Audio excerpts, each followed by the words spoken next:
Hey everyone, today, I'm going to show you exactly how to freeze panes in Excel so you can keep important rows and columns visible at all times.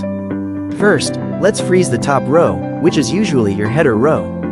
Go to the top menu and click on View. Then choose Freeze Top Row. Now when you scroll down, that top row stays visible. Changed your mind? Here's how to unfreeze everything. Click Unfreeze Panes. If you need to keep your leftmost column visible, choose Freeze First Column. What if you want to freeze both the top row and the first column? Or maybe some other combination? Click the cell below the row and to the right of the column you want to freeze. Example.